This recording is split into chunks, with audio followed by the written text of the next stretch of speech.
Good morning, everyone. Thank you for joining us today. We're going to go over a few of the technical issues with Joe from headquarters, and then we'll start the presentation, okay? Good afternoon, all. My name is Joshana Clemens, and I am the Adobe Connect admin for the department. Welcome. This is the Adobe Connect platform. Thank you for joining us. Let's go over the four boxes alongside of your presentation. The first box is you, so just wave to you. That's the attendee box. Under the attendee box, that is the click to select eval. If you click on this link, this will take you to SurveyMonkey and it will allow you to complete the level 1 evaluation, which we would greatly appreciate. If you don't have a chance to complete it while you're in the meeting, don't worry. You will have two more chances via email to complete it for us. Under that box, it says click to select files. Now, this box is where your presentation is housed along with a handout that says Grant Writing Part 2 Logic Model, which Pauline will discuss later in the event. If you click on either one of those files, just follow the prompts and it will allow you to view, save, and or print. The last box, the box that's most important for you all, that is the box entitled Type Your Questions Here. If you have any technical questions, if you have any content questions, please enter them in that box and we will answer them as appropriate. Again, thank you for joining us and have a great meeting. Back to you, Pauline. Thank you, Jill. This is Pauline Zvonkovic. Today we are going to cover the development of a work plan as well as the evaluation strategy. As Joe mentioned, there are two files in the download section. When we get to the exercise, which is at the end of the presentation, it would be most helpful for you, if at all possible, to have that available in a printed form. If you can't, that's fine. I'll walk you through it, but it would be useful if you did have it in hard copy. The other, of course, is the slides that I will be going through today. And with that, I welcome you. For those of you who missed the session last week that was held on the 17th, that has been recorded and it will be available in the future, as does today's session will also be recorded, and next week's session. Please note that next week the session will last for 3 hours and not 2. That's because we have a special presentation specific to California that will be really useful for everybody involved in either the promise zones or in the state. With that, I will turn the introduction over to Julius. Julius, go ahead. Hello, everyone. Thank you so much for joining us for the second session of the grant training. We are really excited that Promise Zone partners and others are getting an opportunity to learn more about grants and have a greater chance of winning awards that will ultimately create great impact in our respective areas. I see a good number of folks have joined us, both from Stockton and Sacramento respectively. I just want to give a special shout out. I recognize a couple names, so I want to give a shout out to Dan over at the Sacramento Public Library Foundation and Edward Lewis with SHRA, and definitely want to give a special mention to the Sacramento Promise Zone Vista members. We are excited about the series of grant training that you're going to receive if you are attending all four sessions. Even if you were unable to join the first session, I know that you will gain a lot of valuable knowledge from Pauline and Joshani.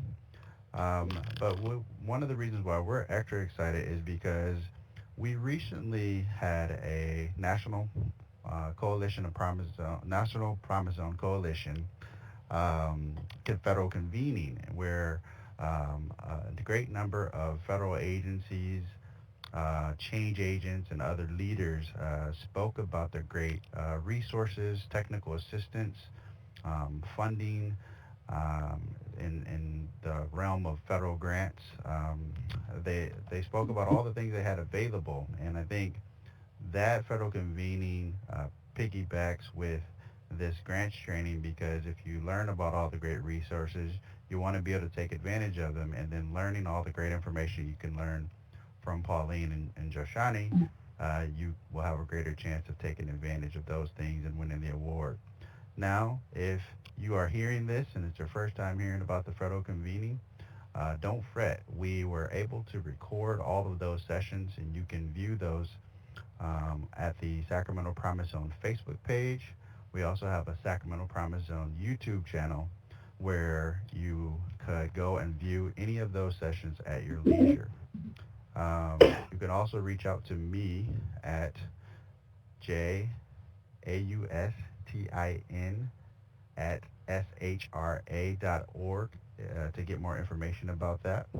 Also want to remind everyone that the Promise Zones are here to provide support in regards to going after grants. We're able to provide letters of support.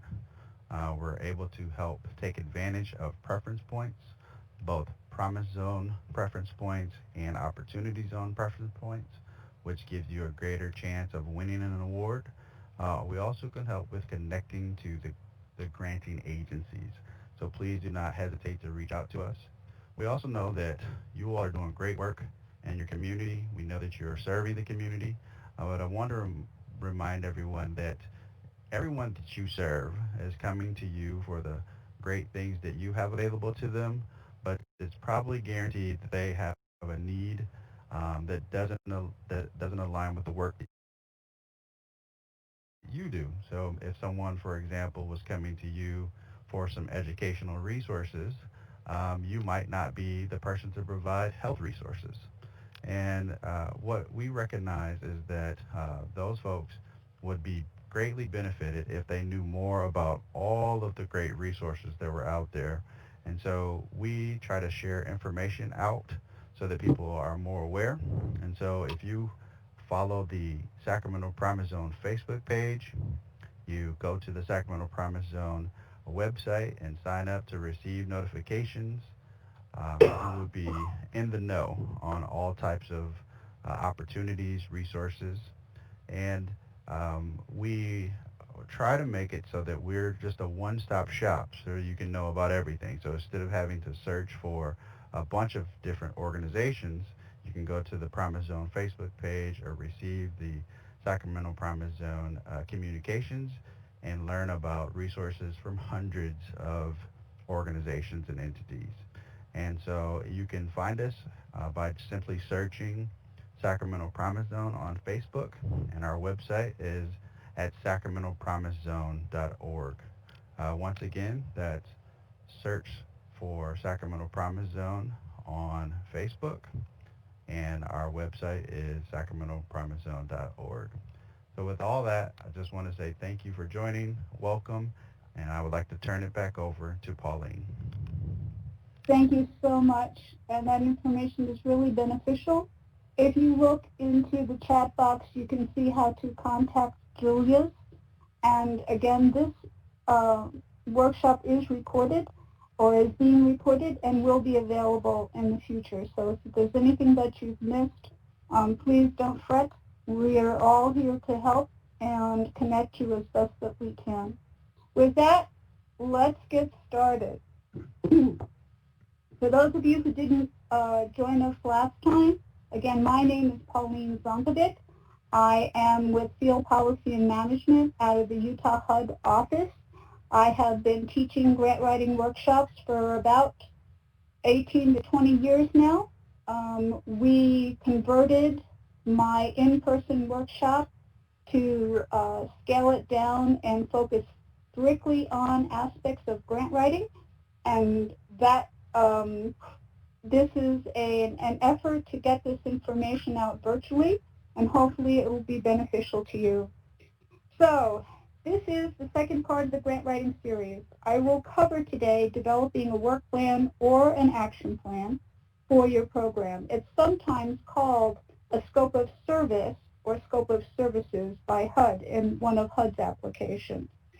Part 2 will help you develop a work plan and offer information on incorporating evaluations into your planning process.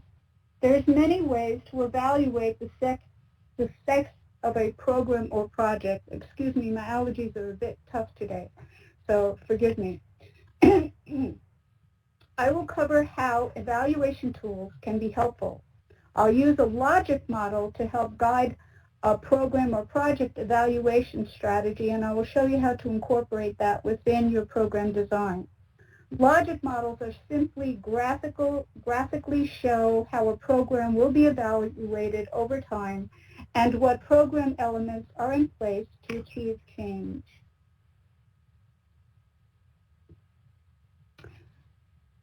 The first session that we held was how to develop a problem or need statement that would be impactful to the reviewer or the reader of your application. We also covered how your organization can show that it has the capacity to actually perform the work described in a work plan effectively to produce change over time. Today we're going to, again, as I just mentioned, cover a work plan development as well as the evaluation strategy and concepts that might help you with answer those two things. As I said in part 1 of the class, it's about parameters. The more you define the boundaries of your program, the easier it will be to both describe it and then evaluate how it has made an impact on the community you are serving. If you can provide a narrow, specific program with targeted services for a population with defined characteristics such as address or age, income, or health, the more a reviewer can see clearly who you are helping, it will provide the relevant information that a reviewer will need to get a clear picture that they are supporting a specific population with a particular need. Describing firm partnerships indicate that you have both support as well as support and a wider community presence. Often, a program or project may be planned or even underway, and it will not end by the time a funder's grant is fully spent. That's fine. What you need to show is what this funder, the funder who is reading your application, what their resources will provide during the time frame stated in your proposal. I want you to think about that. If a grantor provides $10,000 in a year, what difference will be seen in a year based on that $10,000? Be prepared to offer information on where funds for the life of the program will be found. Grants, by their very nature, are temporary. A funder generally wants to know how the program will continue once their support is expended. You may see additional grants from them in a follow-up application, but I recommend, you may seek additional grants from them in a follow-up application, but I recommend that in a particular application that you don't state that you're going to continue to knock on their doors. Most funders want to understand the extent of your support network. Who else is funding your program? You know, and even they know.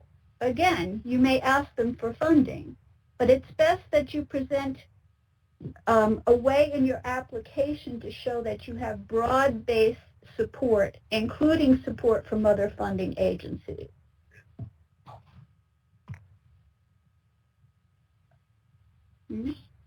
If your problem statement showed that children are entering kindergarten unprepared, mailing them early reading material might be a good idea. But will it produce the impact a funder might be looking for? Would a more direct intervention program provide a greater impact? That is able to show a more measurable impact on the community as a whole. Offering pre-kindergarten classes at local libraries and communities where statistics show children are not at grade level when tested for language skills upon entering kindergarten would have a much more measurable impact on the community that has this issue. So placing that information into a defined area with a defined population is the best way that you can show that your program, this funding that you're asking for, is going to have a quote-unquote measurable difference. There must be a clear path in your proposal that shows the program will directly impact the community. A funder is focused on the impact that their funds will have on the population served. The program itself will be using funds from many grantors. Today, this is expected. One funding agency generally will not fund an entire program. A funder will want to know that this larger impact of the program on the community is served and that you are able to quantify and qualify the effect of the program on the population being served.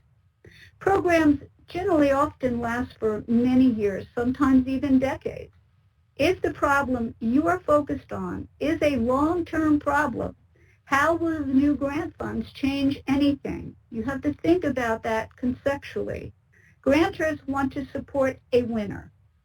Does this project's high expectations of success create a best practice? How will the community know that a program or service has become available once you get the funds? If it's a brand new program, how will they know you were there? What kind of marketing will occur? This is especially true in underserved communities and among marginalized people. If your program is new, make sure that people will have a means to become aware of that program. If your program is in high demand, if, for example, people are in desperate need of, say, some type of food, baby formula, for example, if there's a great demand on that, some people may be needing that resource and they will not be able to obtain it because of lack of resources, lack of transportation. You only have so much to provide the community. So what does that mean for your agency when you have a demand that you cannot fill? How will you do what you do and have to turn people away? That is extremely difficult. How do you tell clients they don't qualify for a program is hard. You know, people are in need. Which partners do you depend on? Is the relationship that you have with your partners formal? Is it in writing? Do you have a contract or a subcontract? Do you have an established memorandum of understanding or MOU? These are all of the things that make up a good program design that you may have to have developed prior to ensuring that your grant is complete, your grant application is completed and submitted. So as you plan your program, these are some of the concepts that you have to think about.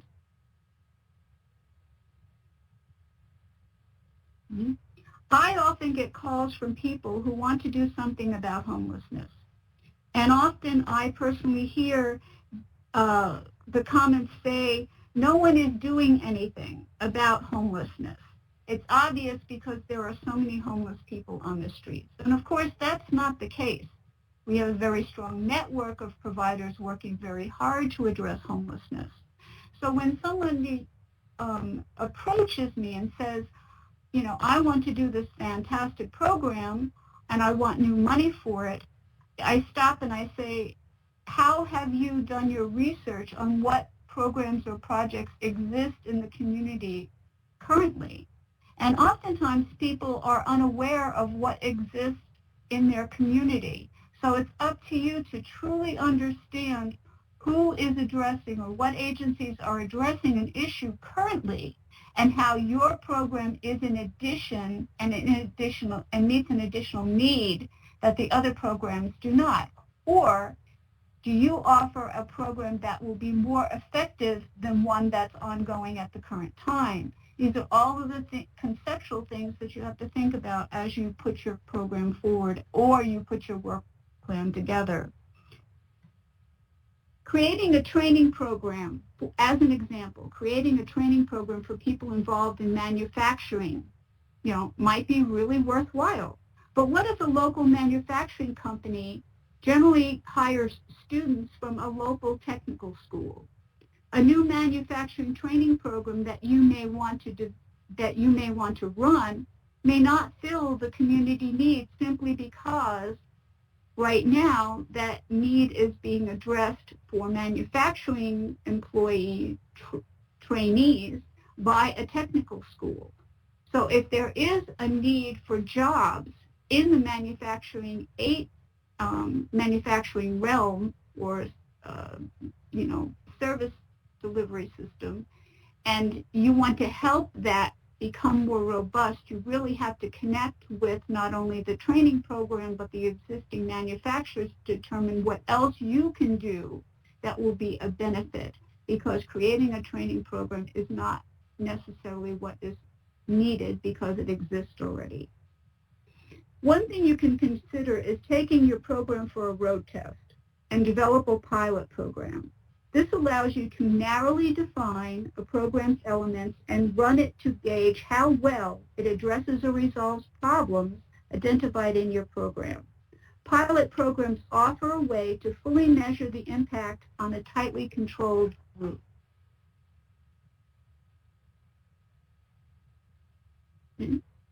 Many funders want to understand that a provider has obtained input from the community that is being served or is planned to be served. This can be challenging, but it is critically necessary in today's grant writing world. Okay? On its face, a program may be terribly needed, but that does not mean people will be able to participate or access the services being provided under the program that you've designed. As an example, single mothers may want to take classes to enhance their job skills. But if the classes are offered in the evening, childcare, homework assistance, evening meals, transportation may all be factors that make attending such a program very difficult. So you've designed something wonderful. Unfortunately, the people who are in most need may not have the ability to take part in that particular program. So today, any program is going to need to show a grant reviewer how the program has or will impact a population. Today, keywords of evidence-based, data-driven decision-making, return on investment, bang for the buck, all have impacted the ways that programs are judged. Without clear, direct connections to the before and after, it is difficult to be competitive in the world of grant application and funding appeals.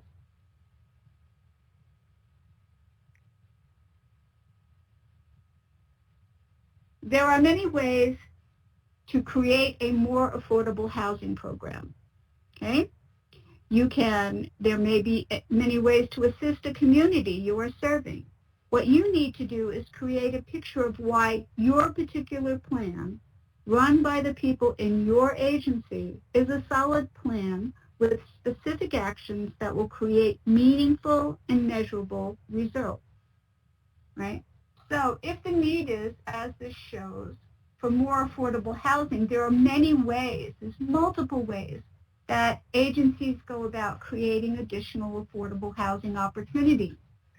Some could be simply creating new housing in and of itself, or housing for a particular population like seniors.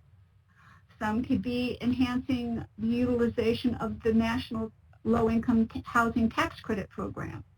You could acquire and rehab additional affordable rental housing units.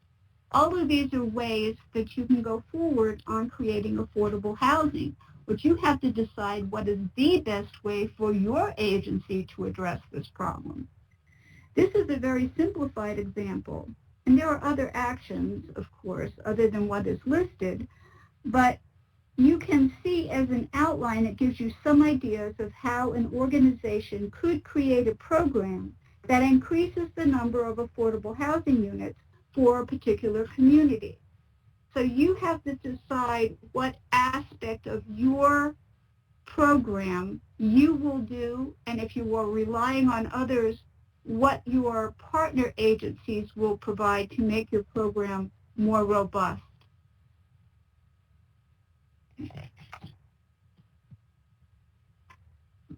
So what will your actual program do? As I've said, place parameters on your program.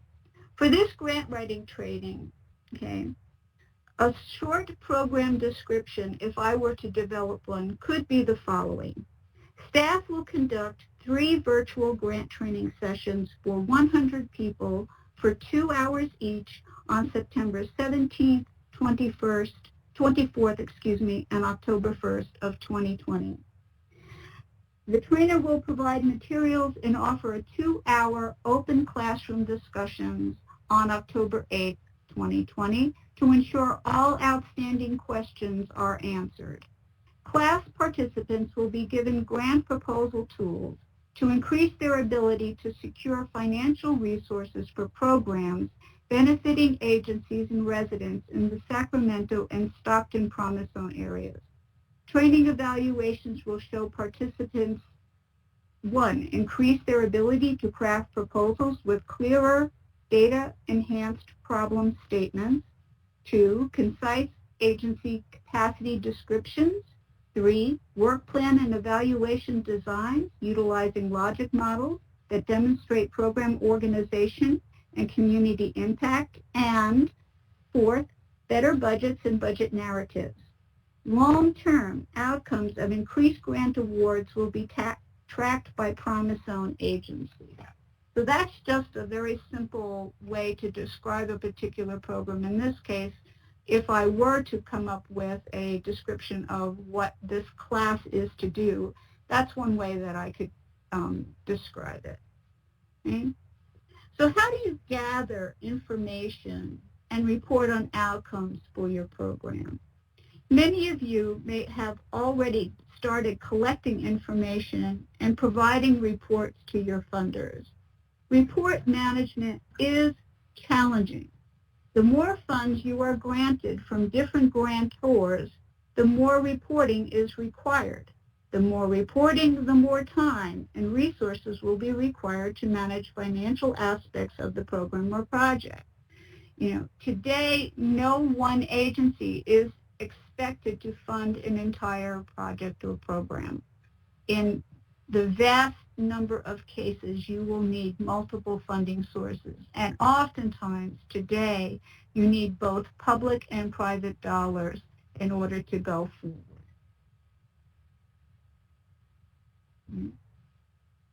There's no escaping accountability today. Nothing is worse for an organization to be found to have misspent funds. First, the reputation of your organization is damaged, sometimes for many, many years. Second, the funds often need to be repaid. And lastly, if found guilty, people can be sent to jail or prison. Intentionally misusing federal dollars is a federal crime. So you really have to have a very strong accountability aspect of the program that you run or the agency that you're involved in, only to ensure that you don't have, a long-term significant impact that will be detrimental to your community as a whole.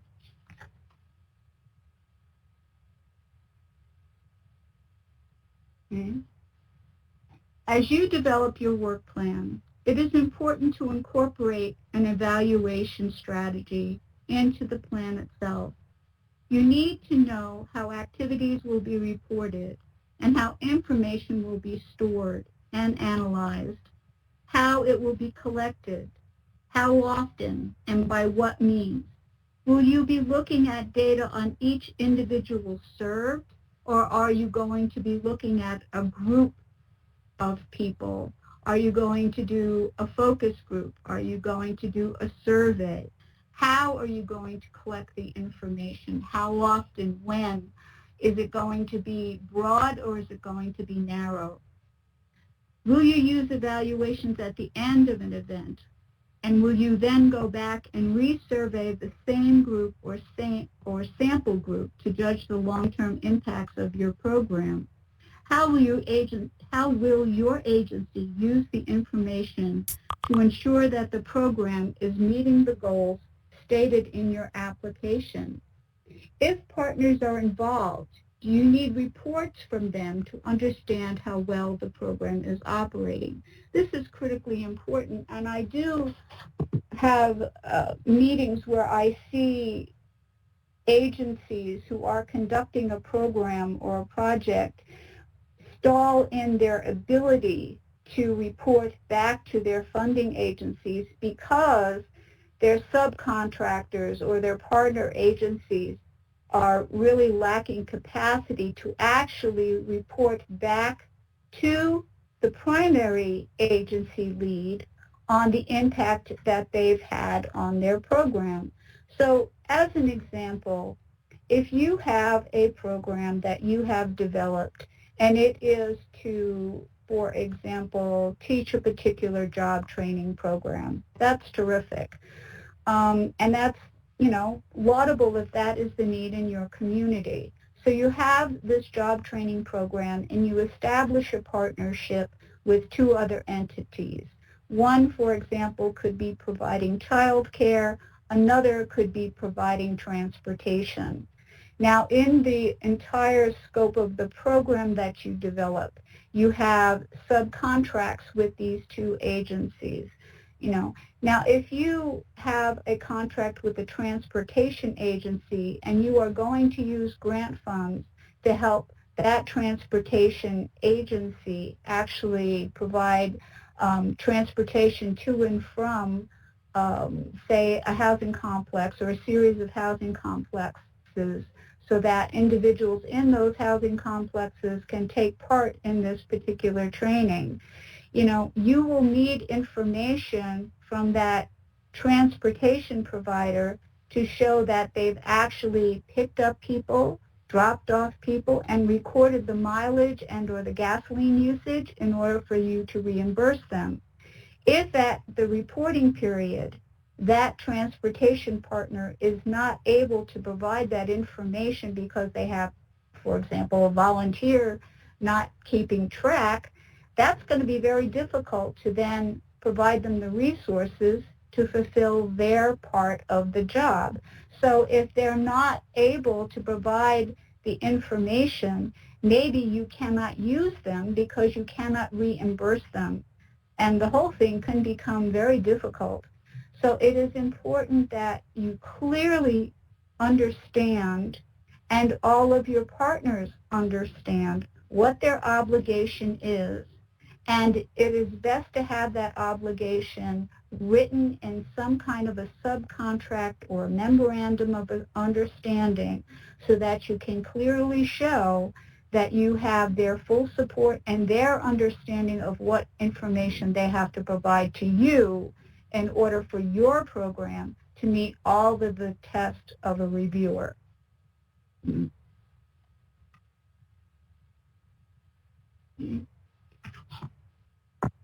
Okay, now we're going to start talking about logic models. And I don't know how many of you may be familiar with logic models, but I am going to go through this. Does anybody have any questions so far on the information I talked about when it came to preparing a program, the general case program, for your application? If you do, please place them in the chat, and I will try to answer them now before we go into the logic models. Okay. I don't see anyone typing anything, so I think we're okay. I don't know how many of you have ever used a logic model, but I'll take a little bit of time to explain what they are. simply, a logic model is simply a graph. It's a graphic, excuse me. It's some way to visualize aspects of a particular program or project that is planned to create an impact in the community, right? When we started these grant training workshop last week, one of the first slides I showed is a slide that says, my grant training workshop is to provide you with information, right? To give you information you may or may not have had in a particular way so that you can clearly show that you can make an impact in your community and the needs that's described in your program, that you can make that impact if you do specific things. And the impact will ensure that change happens. So what I am attempting to do in these workshops is to provide you with information. Now, after I provide you with the information, you have to process that. Once you process that information, you have the ability to change some of your, per se, perceptions or behaviors, or how you look at problem statements, or how you collect data, or how you do research. I will change, hopefully, some of your behaviors, right? And once you change that, then you have the ability to develop a different strategy that will inform how you put together your grant application. So your grant application will be somewhat different, right? Once you then change your behavior and you create a more structured grant application, the immediate effect of that would be that you obtain a grant application, you fill it out based on the new information you have in the most concrete way, you submit it, and therefore a longer-term impact is that you receive funding. And if this is repeated, you receive even more funding. And what that funding then does is change the community, because you implement a program or project with more resources, therefore impacting more people. So the idea is that you transform knowledge into a behavior, and that behavior has an impact, and that impact lasts long term, and that impact shows community change. And a logic model is one of the ways that you can graphically show that you have invested something within a community to address a need, and that something relates to a program, and once that program is operational, there is an impact, and that impact is a lasting impact. It changes something immediately, and then you can see how things have changed over time for everyone who is involved. And that's all what a logic model actually does. It is not the only way to show change over time. It's just a very structured way to graphically show change. And what you are bringing to the table and what you are going to do, what is your grant program going to do to make an investment in the community to show that an outcome will be change in the community for the better. So that's the concept behind a logic model. And it's a pretty good way to construct a program outline that really can be then created into a narrative that you can use in your grant application. So a logic model regarding program planning, okay, helps you structure your thinking, all right? As far as management, it also connects the dots. It communicates to people who are reviewing a logic model or this graphic what you bring, as I mentioned, bring to the table, what you're actually going to do, and what changes you anticipate. Mm-hmm. It also shows that there is consensus. You have incorporated within your program information necessary to show that the need is there and the need will be addressed based on these particular activities that you have created or you have designed. It also helps you show to any entity that is providing funding to you that you really have a set structure.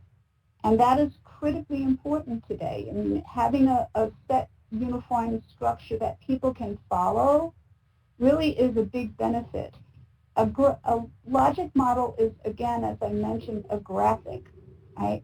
And sometimes we are very visual, and people really can take a look at a graphic that is laid out properly with great information, and sometimes that is far more understandable than a long 3 or 4 page narrative that tries to explain a program. It's not that you would not have that narrative, but a logic model is concise and it is easy to follow. So the big thing you want to do is paint a picture to the funding agency where you are applying for money. You want to paint a picture that they can really see and understand. And that's why I do like logic models, because they help you do that.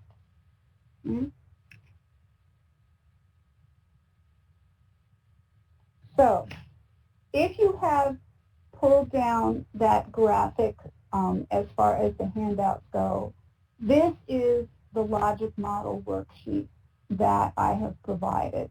And I'm going to walk through it just a little bit for you. The first thing up on the top left is the program title. So again, everyone has a particular title of a program. If you don't have one, I'm sure you can come up with it. It could be, XYZ's agency's food and nutrition program for kindergarten, whatever it is, right? And then you have a situation statement on this particular form. So that harkens back to the problem statement that we went over last week. What actually is the problem? Now, you wouldn't necessarily have to go through specific data, analysis here. It's only saying that you have a particular problem that would be done in a sentence or two. Maybe it is a high number of young people who have dropped out of high school. Maybe it is a high number of young people who are experiencing pregnancy in high school. Maybe it is students right now that will be, for example, the COVID-19 issue. We know that a number of students are going to be underachieving in education right now simply because of lack of access to possibly internet, or they don't have proper access to electronics or phones or tablets or computers, on and on. It could be a whole host of things. So what you would indicate here is simply a sentence or two of what the situation is that you have a high number of students not having access to proper education during this particular time. Right. On the left, you see the situation and priorities. So that feeds into all of those boxes that we're going to go over more in more time. And then you have assumptions and external factors. Some logic models don't include those at the very beginning of a training program on using logic models, but I wanted you to be aware that there are certain things that you have to understand when you put this graphic together. Okay, so what actually is an input? Okay. It goes back to your capacity as an organization. It's what do you bring to the table, right? So your agency or your organization has certain staff, of course. Not all staff necessarily will be involved in a particular program, but you do have staff that will. Maybe they are retired teachers, or maybe they are social workers, or whatever it is. So you have specific staff that will be charged with development of this program and see its execution, right? You have materials. So for this workshop, as an example, my materials for you is the help that I've received from headquarters and Adobe Connect with Joshan. I have my slides that I have put together to share with you. I have my phone, which is used for my audio. I have the assistance of Julius and others in Stockton and Sacramento who helped advertise this particular project, this particular training for you. So there is a lot of information that you have available that can explain what you are bringing to the table, right? Registration and other technical tools. Again, everyone who is participating in this particular workshop, they signed on. They actually registered. So that is helpful to me to know how many people are on this particular training course. Money, assets, and volunteers, depending on the kind of program or project that you're doing, you have some resources that are being utilized to ensure this is going forward. There are projects out there that really heavily depend on volunteers. That's understandable. So if you are heavily dependent on volunteers, you can put in, not just volunteers, but the number of volunteers in your input section. And there are many things that you may be bringing to the table that, of course, are not listed here, but that's the kind of information that you have to say what you bring.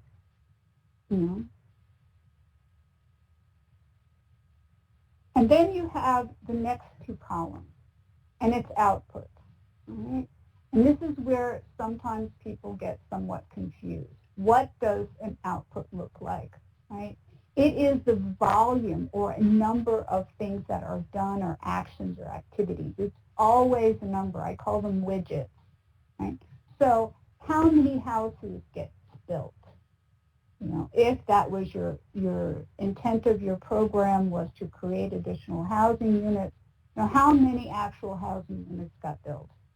Or what is your plan in actuality? Because one thing about a logic model, in an application, it shows a potential funder what you are going to do, whereby once you have the program operational, you look back on your logic model, and it then becomes your guide. It's to say, did you meet your objectives? Did everything work according to plan? As far as activities, you see something such as the number of counseling sessions created or conducted. So how many counseling sessions? How long will the counseling sessions be? How many will you hold? Will it be once a week, twice a week, every day? Will it be during the day? Will it be at night? All of those things have to be considered when you're looking at your activities. Okay? Volume of educational materials or number of participants served. When you open your doors, you have a concept of how many people are going to be walking into your agency seeking assistance. So how many of those people do you expect to serve? Is it 50? Is it 100? Is it 5? It doesn't matter as long as you have a clear picture of what you anticipate. Okay. So the action items, steps taken, activities performed, as in you are going to conduct X number of training sessions to Y number of people, during, 3 days a week. That kind of thing. So that's where the activities performed go. Right? Mm-hmm. And now we come to outcomes. Outcomes are not the same. Okay? They are the benefits resulting from the program or service. Right? So what happened? What change is there? They are measurable, but they're not the same, as I just said, as output. They reflect change. For example, 50% or 50 out of 100 of the clients served showed a 40% decrease in high blood pressure after 3 months of attending a weight management class offered by XYZ Health Advocates and the XYZ Senior Center. Right? So outcomes are measurable, but they are different. It is that change that happens to the population that is served through the activities by the inputs, i.e. the staff that you have listed. Right? So I need you to think about that. Okay, this is actually what impact a person is impacted by the program that you have developed and supported through staff or other kinds of assistance that you brought to the table. It answers the big question of so what. Again, it's change over time. So there is an initial impact. When you signed on to this grant training workshop, I had agreed in my program plan was to provide you with information, to give you some types of an educational resource related to developing a proposal. So what the intent of this workshop then is to change what you know. So that would go into the short term. Right? It's just to improve your capacity to become more successful at obtaining resources from a funder. Right? And it's not just one funder, it's multiple funders. Right? So that is the short term. Change in, understanding, change in knowledge, change in your behavior, because now you know that things that you can do ahead of time are things such as creating an agency resume, as we talked about last week. Changes in the information on where to find additional data to show that a particular need is in your community. For those of you who joined last week, I talked about the consolidated plan and the affirmative fair marketing plan that many jurisdictions have to develop if they obtain HUD dollars. And so for those of you who didn't know that resource was out there, that's an additional piece of information that you can use to help show that this problem exists in the community. So between those two aspects of last week, I changed the information that you were aware of. I changed your knowledge. And after next week, if you put all of the information we go over for these 3 days together, it may change some of your understanding, therefore your behavior. And if your behavior changes, it might, again, allow you to become more competitive for funding opportunities that are out there in the community that you might be able to find. And if you become more competitive and gain more resources, you therefore can use them to put into action, enough assets to actually change aspects of the community that you're serving.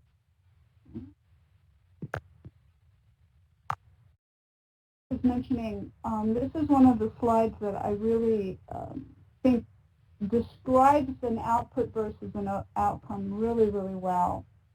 So the number of patients, again, discharged from the state mental hospital is an output.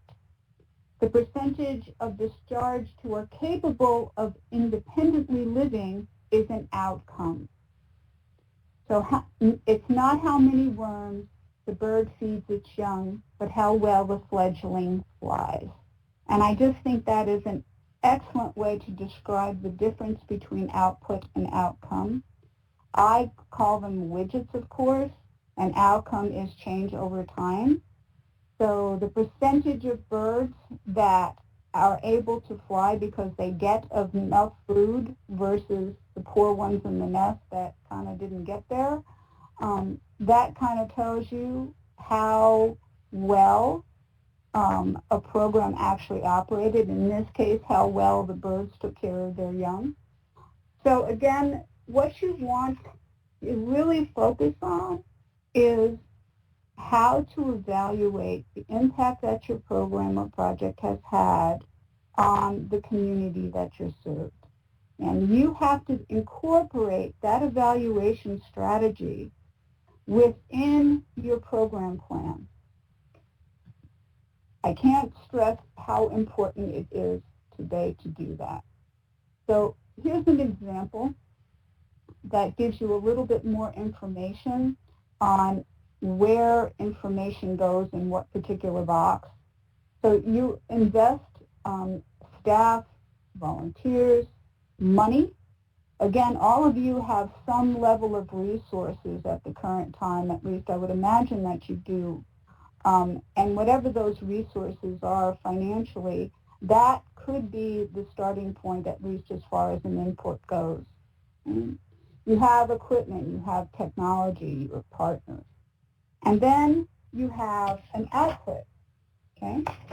So an output is, again, the activities that you perform, the number of hours a class is conducted, the number of people that enter a program, the number of food boxes that are distributed, the days of the week that a program operates.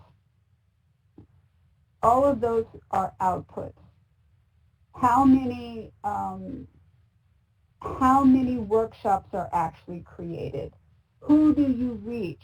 How many participants are you going to have served through the program or project that you have? How many houses will you build? Okay?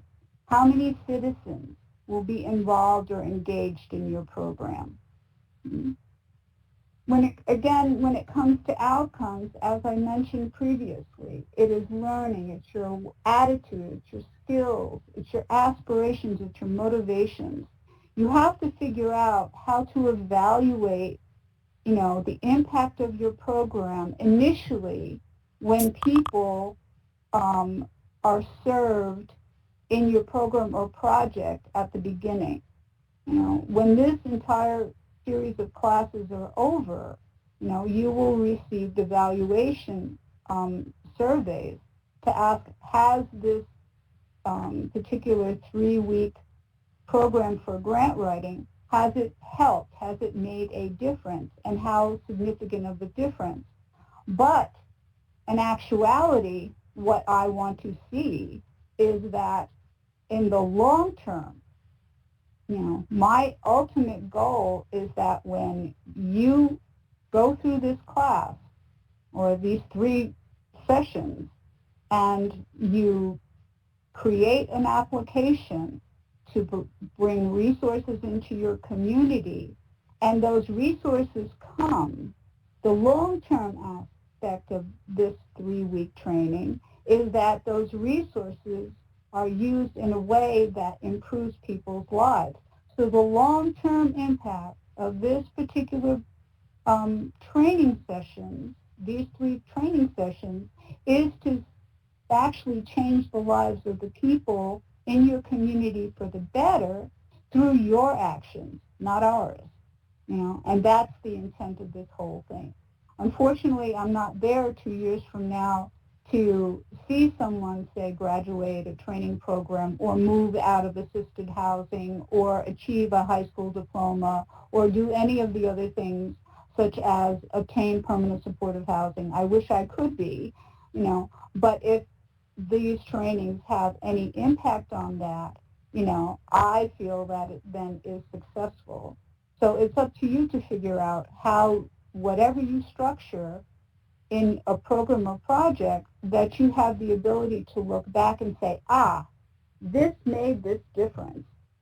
And as you develop a program or project, what's really important during the development stage of putting a program together, you have to decide when it is appropriate to evaluate a particular program or project. You know, who are you going to interview after a year? Who are you going to interview and how are you going to do it after 2 years? How are you going to reach out to people who've walked through your door, walked out your door, had a service delivery, and then 2 years later, how are you going to connect with those individuals? All of that is important. And knowing up front early on that that's the kind of information that you want to gather and having that design put within your work plan is incredibly important. You know, it's nothing but beneficial that you figure out how you're going to gather information from a population served by your community over the course of time. You know, how far out will you go? There are scientific studies that occur, and they go on for decades, where they have to communicate with people over a very long period of time. Now, maybe your program or project is involved in something like that, but we're not talking about scientific studies. We're really talking about social delivery programs for the most part, based on who registered and participated last time in the last class. So again, you have to figure that out. And the more you can lay that out at the beginning, the better you are. I will tell you some of the hardest times that agencies have is when suddenly an evaluation has to be conducted over a program, for a program that has been funded for years. You know, if a program has been operating for a very long time and suddenly a new funder will come in and agree to provide a resource, but they want to see an evaluation strategy and they want to see the numbers and they want to see the impact, and you have never collected information before, that can be incredibly challenging. You know, to start an evaluation strategy midstream, let's say. That doesn't mean you can't do it, but it makes it much more challenging, especially for any frontline workers who are now required to collect information that has never been required before. So having a conversation and a good training program for your employees that have to now collect information that they never collected before is incredibly important. You know, I know that a number of agencies who participated last week are involved in homelessness, and there is a great deal of information that must be collected related to homeless service delivery systems if you're using HUD dollars.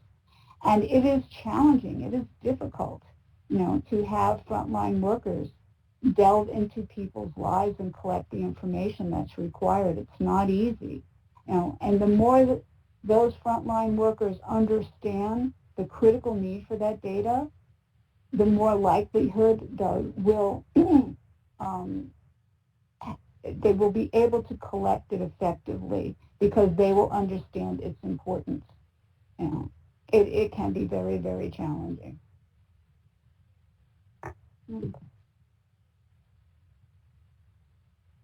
Here's another graphic on logic models that's a little bit more complex.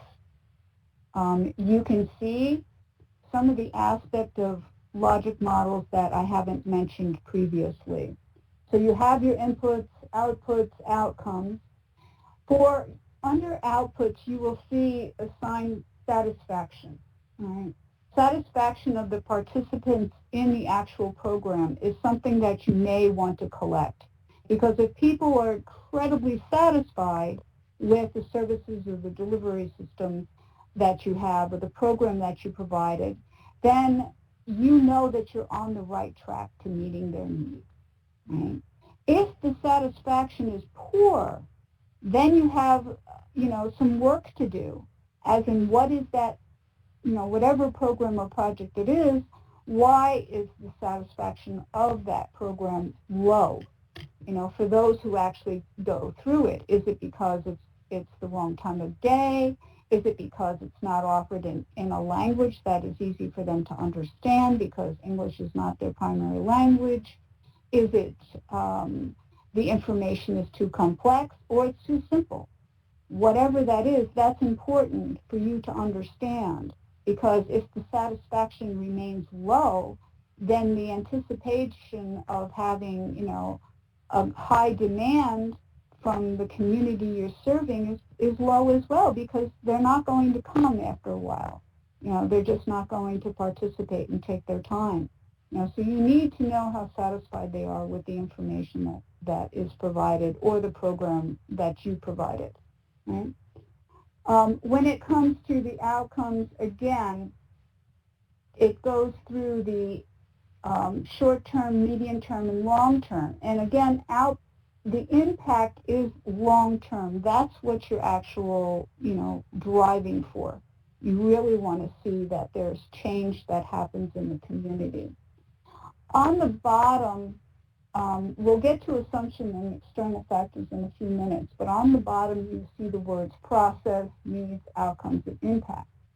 And I'm going to explain a bit that a logic model has two, for lack of a better word, two benefits. Okay, the first benefit is that it shows a funder, graphically what you're going to do and how it's going to change a population for the better based on a need that you have described.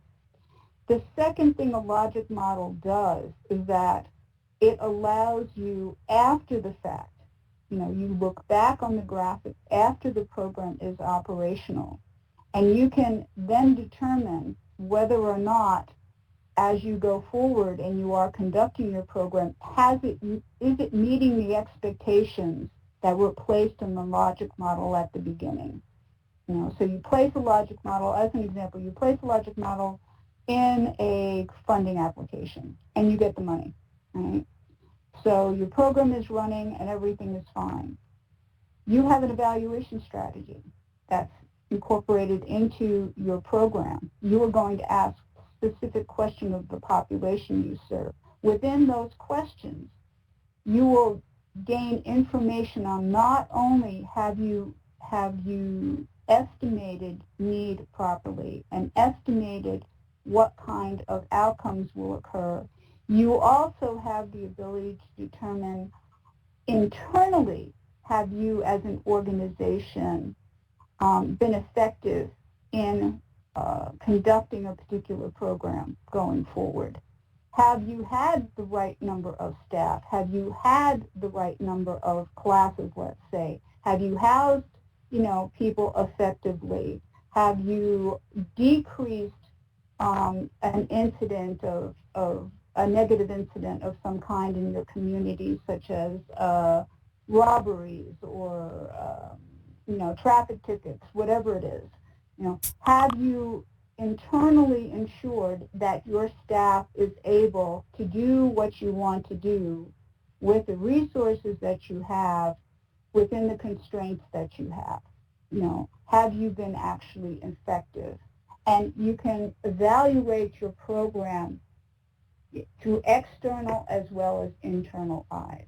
And if you look at your program and see how it is structured within your agency as a portion of the work that you do, you can analyze through an evaluation strategy if there's anything that you need to change to ensure that you're meeting your goals and expectations. As we know, not everyone can teach. We know that not everyone has a skill set to necessarily work with children. We know that there are limits on people's capacity. You may have staff that are excellent in providing financial counseling, but if suddenly they're required to also, as an example, nutritional counseling, you may have a few that can do that, but you may have a significant number of staff that's not their strength.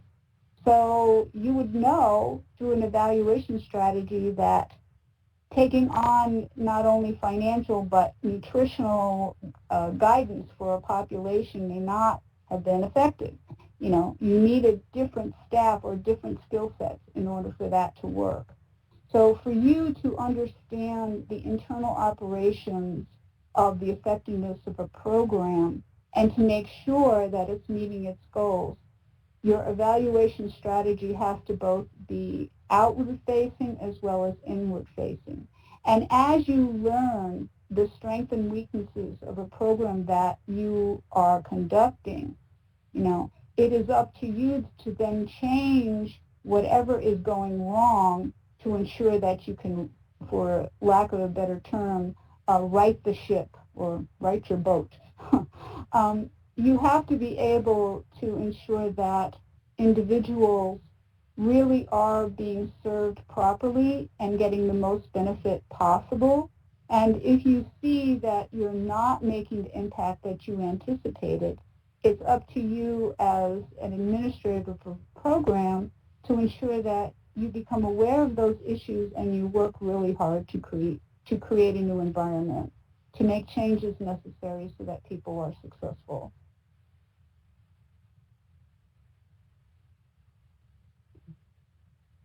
So the other thing I want you to just become aware of, there are certain assumptions that occur in any program or project. You assume certain things at the start. For example, that the problem that you have identified is actually a problem that exists in the community and that the population that you're targeting agrees with you. That the program will continue to operate.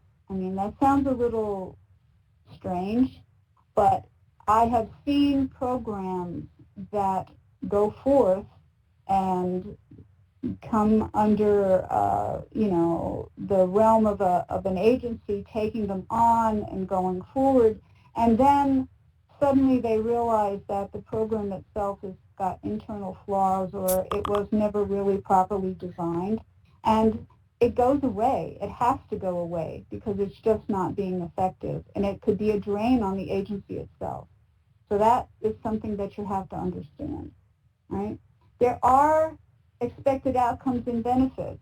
If you train people on a specific, say, going back to the manufacturing example, you train people on latest and greatest manufacturing operations so that they can get a better job.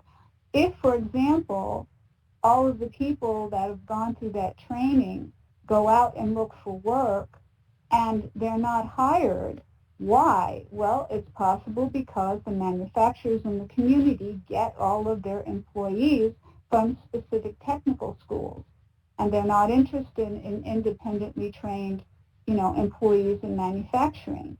Did you even find out up front for whether or not manufacturers would hire individuals who are trained under a particular program and not through a technical school? If you never asked that question, then you designed a program and you started a program that was never going to be effective. So you have to have some understanding of what exists in the community. And you will make assumptions. And the thing is, are those assumptions that you make accurate? And what are they based on?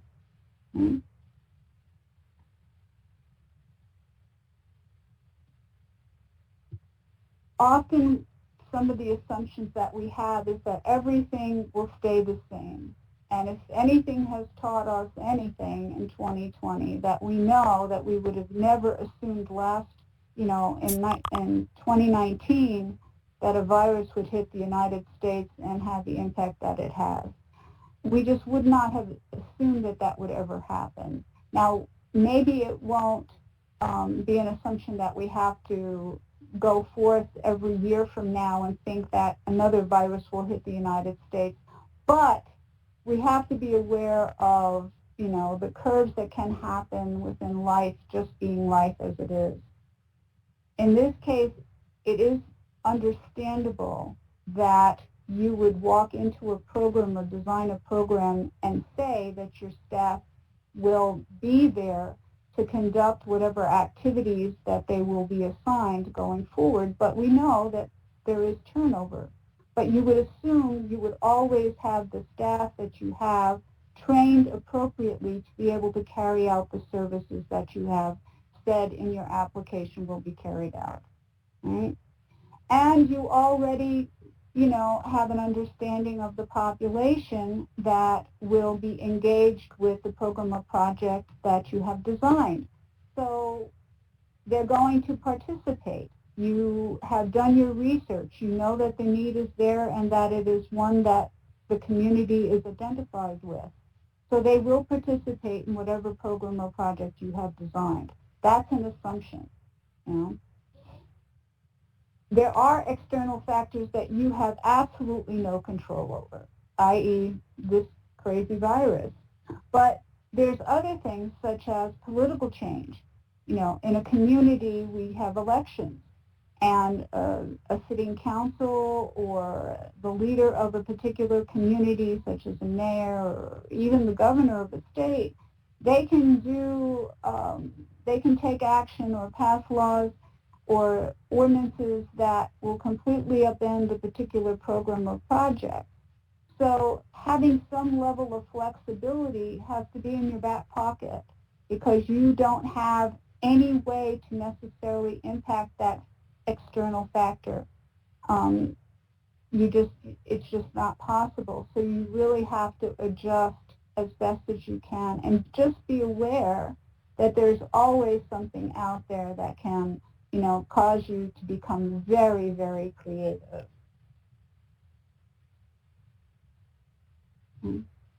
In logic models, you have to understand the concept of what we call a theory of change, all right? And a theory of change is pretty straightforward.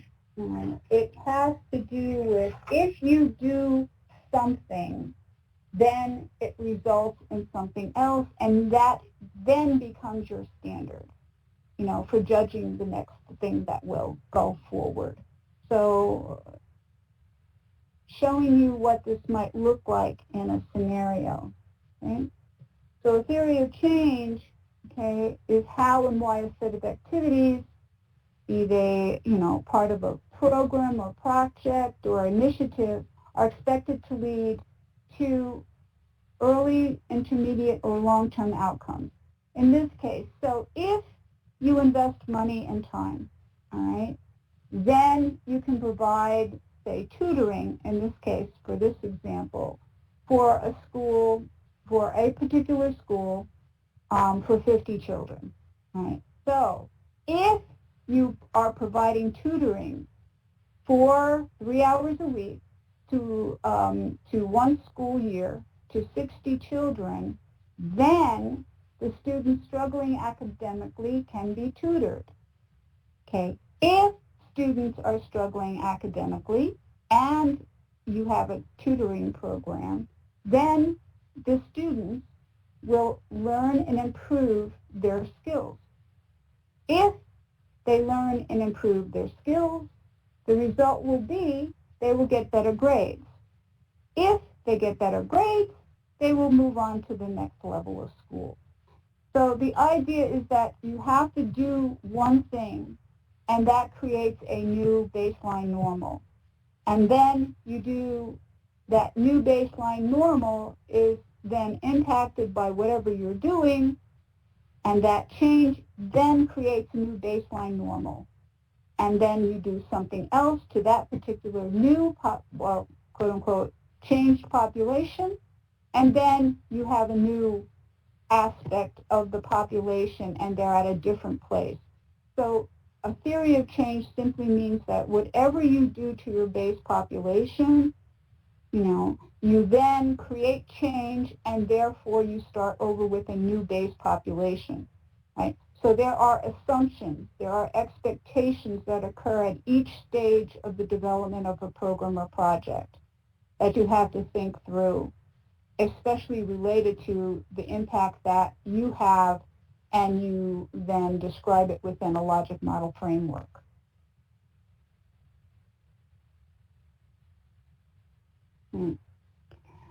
Prevention programs. Oftentimes you see agencies want to prevent something from happening in a community, and that could be laudable. It could be high school dropouts. It could be preventing people returning to homelessness. It could be preventing some level of a health condition from getting worse in a particular population, right? So remember, as I mentioned previously, that grants are investment and they're intended to produce change. And defining change is easier for some types of programs than others. I'm going to use an example now. If you're working to improve the health of people with diabetes, age-onset diabetes, an outcome may be a specific degree of decrease in blood sugar levels of participants. Okay? And this is coming from Barbara Flourish. She's the director of an agency called the Grantsmanship Center out of Los Angeles, California. I'll explain more about the Grantsmanship Center next week. But this is the comments that she made on prevention program. Whoops, I lost you. Okay, there you are again. If you're working to improve, as I said, the health of people with diabetes, an outcome could be, again, a decrease in blood sugar levels. But grant seekers often get confused when developing outcomes for programs that are intended to stop something from happening in the first place. Right? So therefore, you want to prevent, I don't understand why we're having some graphic issues, but okay. Sorry about that, everyone. So grant seekers, as I just said, get confused when developing outcomes for programs that are intended to stop something from happening. Prevention programs are tricky for that reason. So outcomes for prevention programs aren't changes to a problem. Right? They're changes in the factors that cause the problem. Right?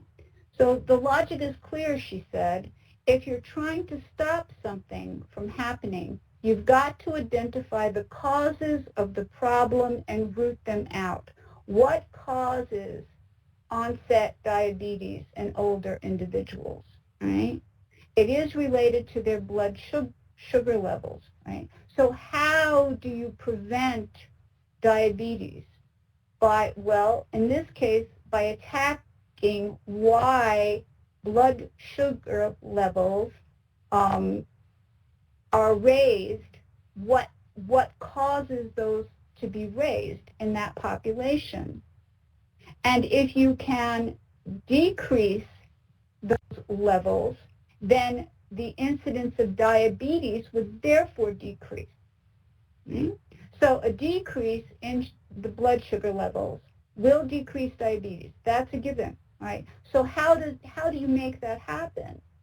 So decreasing blood sugar levels, people must be aware of how their eating habits and their exercise routines impact blood sugar levels. To prevent diabetes, therefore, you can create a prevention program focused on education, meal preparation, exercise, testing. All of those things can have a reduction in the incidence of diabetes. So in order for a program to address diabetes, a prevention program would have to then have the elements designed to then create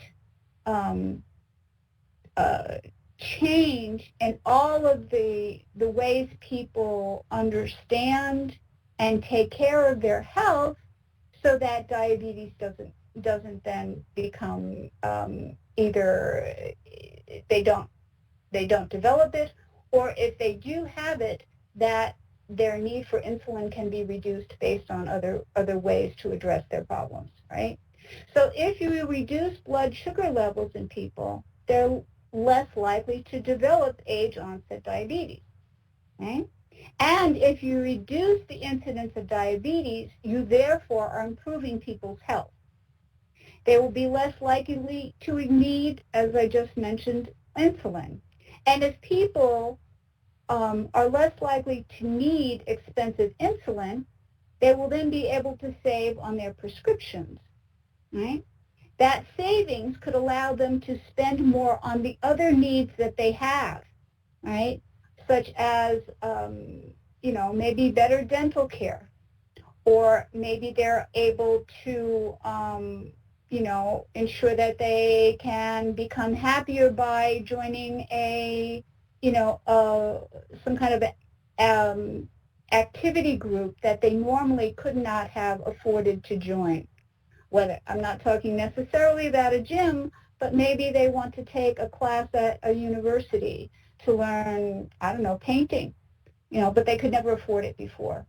So wouldn't it be great if we had a prevention program established so that individuals learn that how to take better care of their health through better eating and better exercise, and therefore they're not in need of insulin, and therefore they don't have that expense, and therefore they can then use the money savings to ensure that they can pay their heat bill all the way to take an art class. You can't ask for more than that.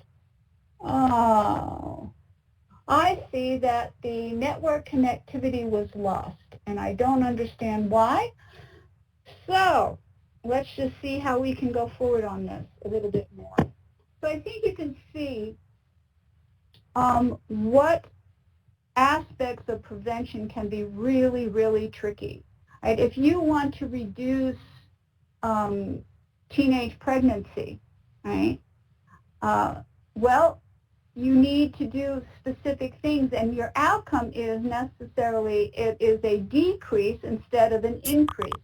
So in framing the outcome of your program or your proposal, what you plan to have accomplished, I mean, it's really important for you to be clear on the steps that you will take in order to change that particular population problems. Okay. Well, it looks like we're back. Okay. Oh, let's see now. There are limitations on logic models. They are not the end-all, be-all of everything. Okay, it represents an intention. A logic model does not necessarily represent reality.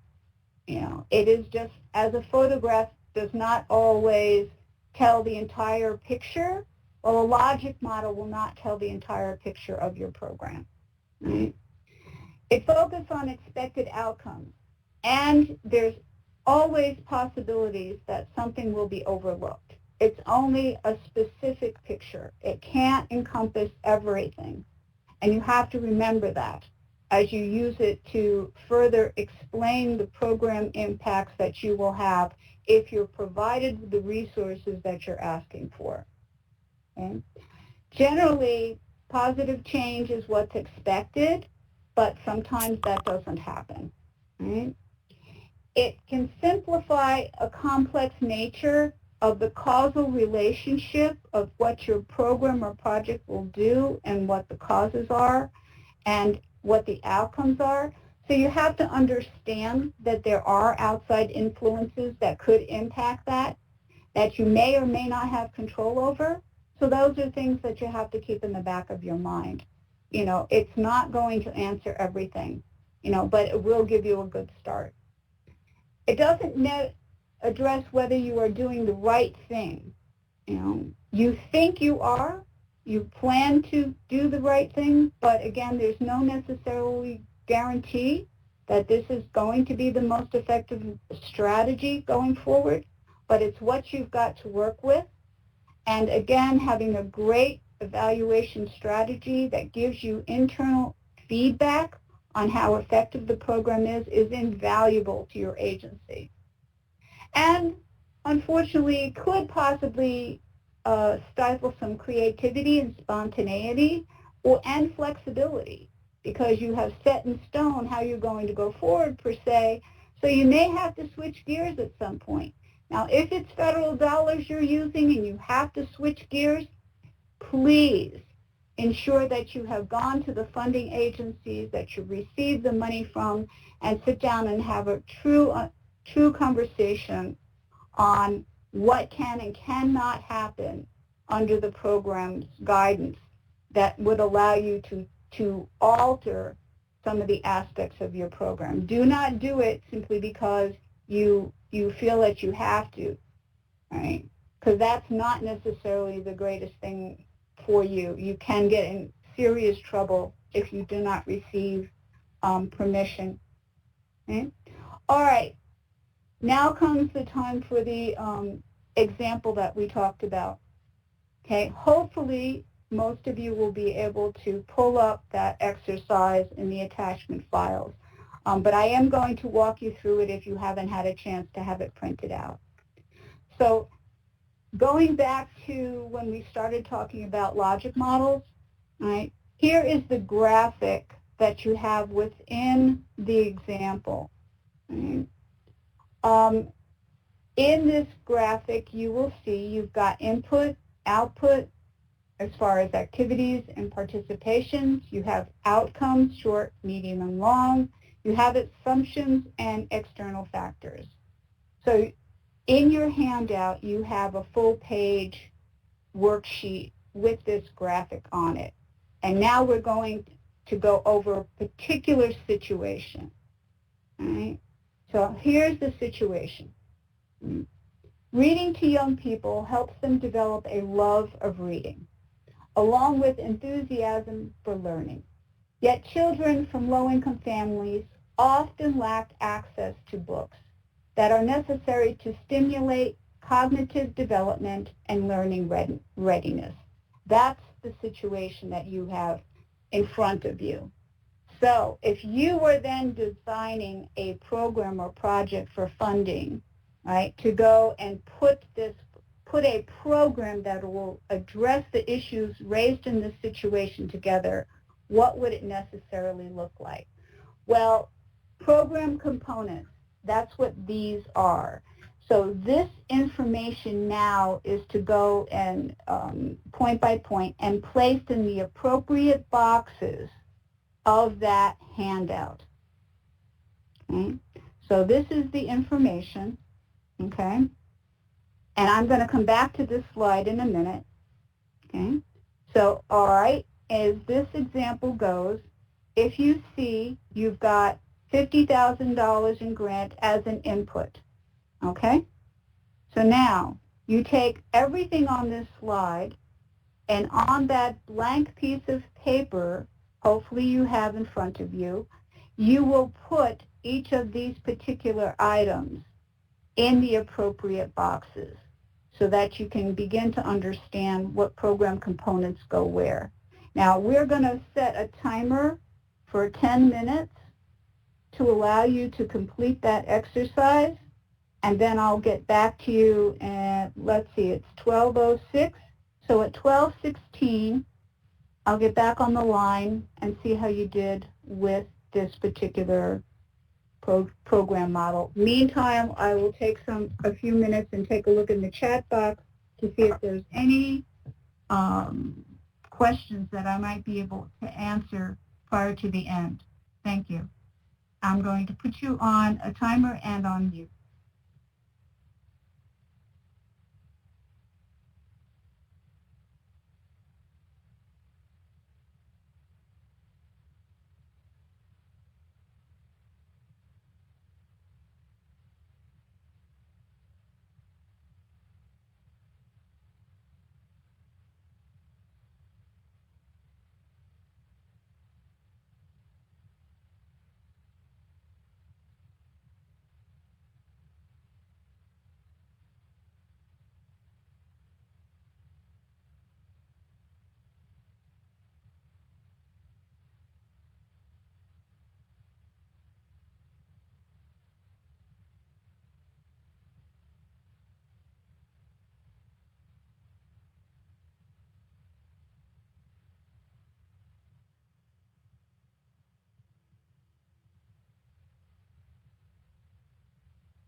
All right, we have about a minute left.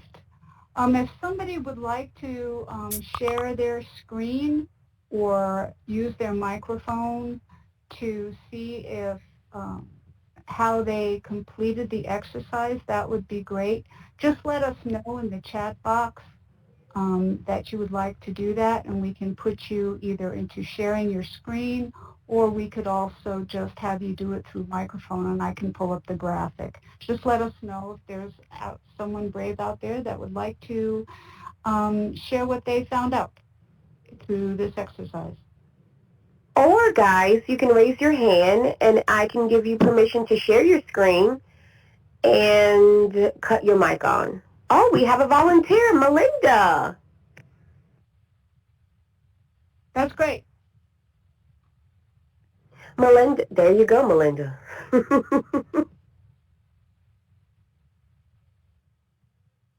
Okay. Let me see if I can get this a little bigger. Melinda, if you could connect your audio, we would be able to hear you.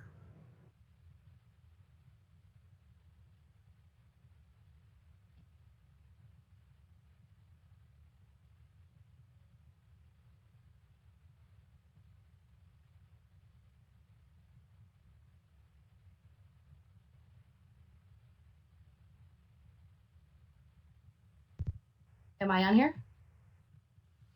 Yes. Perfect. Thank you. Am I sharing my screen? Would you like to put a screenshot back up, Joe?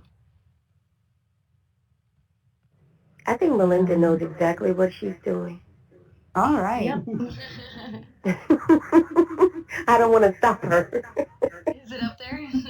Perfect. Thank Yes, you. we see it. That's awesome. All right. Okay. So, I didn't know if I did it right or not. would you like to go over where you place the information for us Sure. and share it with everyone? Sure. The only thing I could put under there was under inputs was staff. I don't know if I got this all right, but and then the grant, of course. The activities. I can't hear you, Joe. Is it Oh, me I'm sorry, Pauline. You have to unmute your speakers to hear her because she's speaking through the computer, not the phone. And I will do that how? Unmute your speakers on your computer. Because I put it into full screen mode. I can't see it. Hold on. On your computer? Right. I know. I changed the screen so I could see it, and now I can't find my buttons.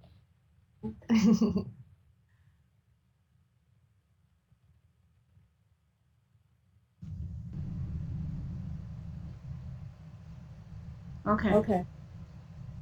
Is it good now? All right. Can everybody hear me? They can hear you. They may hear you. They may hear an echo though. Right. I'm going to fix that. Okay.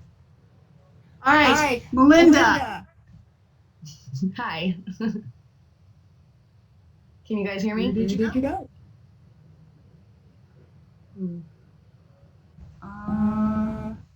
She's Can you here, guys hear me? but she The screen Isn't working now. went out on her. Oops. Yeah. There you go. There Perfect, we go. Melinda. No, it went away again. Remember, This this is is an an interactive activity here. Okay. Yes, perfect. Here we Here we go. go. Melinda, take it away. Can you guys hear me? Nope. Can't hear me. I don't think you can hear me. Melinda, we can hear you. Oh, you can? Yeah, Okay. we can hear you. All right. So you see my screen too? Yes. All right. So the only thing I could think to put under inputs was the grant and staff. Everything else, I don't know. You want me to read all of them?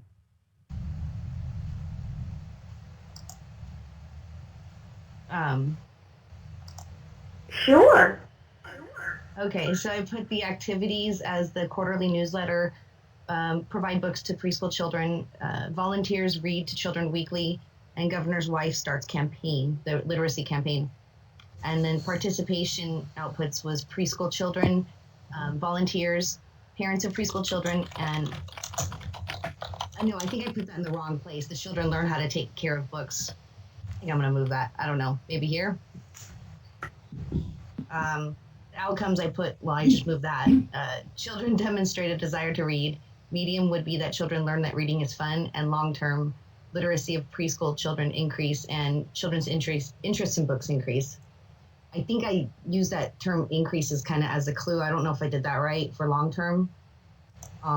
And then under assumptions, I had trouble figuring out the difference between assumptions and external factors. I guess I kind of put positive statements, I thought, under assumptions and negative ones under external factors. I don't know. So volunteers are available. Children will take care of their books and spend time with their books. And external factors be that books will not be destroyed and books are culture and age appropriate. I had a tough time with this, though.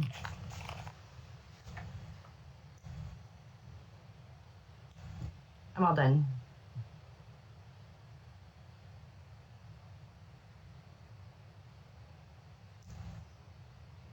Thanks, Melinda. Okay, thank you. Thank you.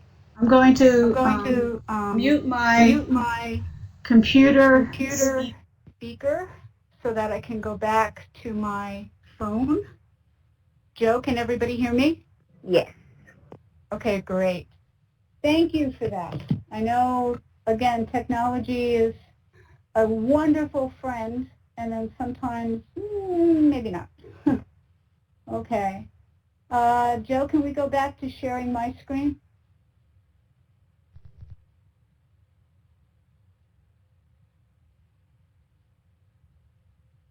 All right, let's see what the suggestions were from the exercise as far as the University of Wisconsin. That's where I got this exercise from. So as far as your inputs go, I can understand why you put volunteers where you did. But in this case, the suggestion was grants of $5,000. Again, that's an input. It's your funding. Volunteers and staff. Related to outputs, it's produce quarterly newsletter. That would be an activity that this particular grantor and program suggested. Provide books to preschool children. Train reading volunteers, and volunteers read to children on a weekly basis, and that's under activities. And as far as participation, you have, again, the children that will participate in the program and any parents of the preschool children that would be participating, as in getting their children to the particular class or sitting in on the class to see how to better engage children in a reading activity. As far as short-term outcome impacts, children's interest in books increases because, again, they're exposed to something that they had limited exposure to before. Children learn how to take care of books because it is part of what any volunteer or trainer would ask of them when they are participating in the program. And children learn that reading is fun. You know, I remember still going to the library when I was in elementary school and younger.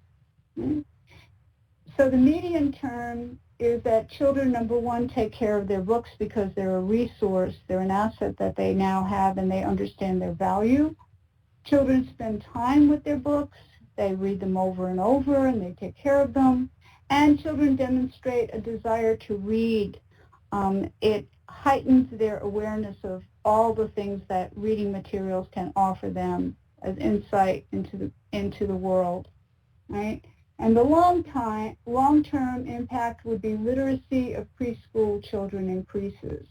Now, as far as assumptions, number one, the assumption is that because of this program, books will be better taken care of and not destroyed. Therefore, you retain an asset, and you don't have to continue to spend funds on replacing books.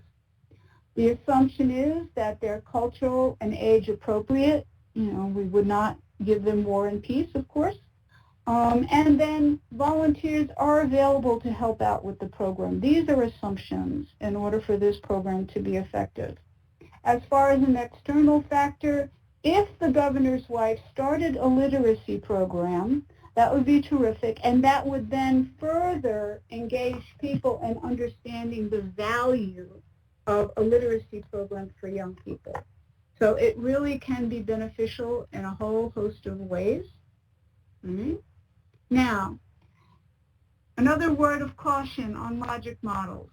You have to be strategic in deciding which outcomes to measure. Right? It is critically important that you understand in logic models that you will not measure everything. Right? If you have a complex program that offers a range of activities for individuals, say it's for homelessness, and you are offering shelter, you are offering food, you are offering health care, you are offering education, you are offering training, you are offering clothing and other kinds of assets. The impact of all of those particular inputs, for lack of a better word, you wouldn't necessarily measure that impact for the population being served. You would pick 3 key ones, and all the others are important, but you would pick 3 in order to fill out your logic model and track. It's unwieldy for a nonprofit to try to measure the impact of a program on multiple levels. You really need to get a handle on the core aspects of the program you're primarily providing and not try to measure everything. It really becomes extremely difficult to do that.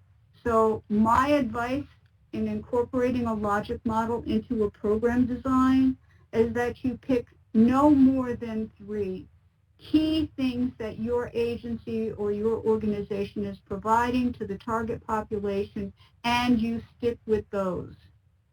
The rest are great. I mean, any other aspects that you have that improves an individual's circumstance is wonderful, but just pick 3. Do not, drive yourself crazy by picking more than 3, because it's a challenge to pick 3. And sometimes, in reverse, you have a program, and it can have a wide range of impacts on individual. If you provide someone housing, we know that there is a wide number of impacts that a housing unit, a stable place to live, has on a population. So pick 3 things, or even 2 things, to say what this impact of having a safe, stable place to live with program support means for a client, and use that as, use 2 of those aspects or 3 of those aspects to show the change in a person's life. Not everything, but at least show 3. And if you pick no more than 3, therefore you can gain data that's really insightful and impactful and is manageable over time. So if you want to learn more about logic models, there's a couple of places to go.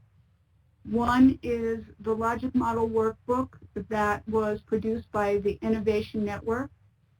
There is the Department of Health and Human Services, and it's available through this link. There's also the Logic Model Enhancing Program Performance, done by the University of Wisconsin Extension. It's way back in 2003, and it is an excellent presentation if you can pull it up online. I highly recommend it. It goes from an extremely simplified logic model all the way to a multidisciplined, complex program delivery system. And it shows you the impacts over time, and I really think it's worth your time. So we're at our end. I will do my best to answer any questions that you have. Meanwhile, this is my email address. Please feel free to email me with any questions you have between now and next Thursday on any aspects of the program so far.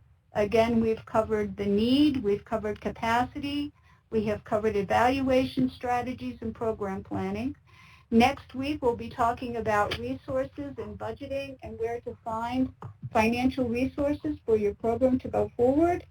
I look forward to having you participate. Remember, this is recorded, and I will talk to you next Thursday. Thank you, everyone, for carving 2 hours out of your day to participate and learn a little bit more about program development and evaluation strategies. I wish you well, I wish you safety, and thank you to everyone who participated and helped through this program today, Julius especially, and of course, Joe Shani.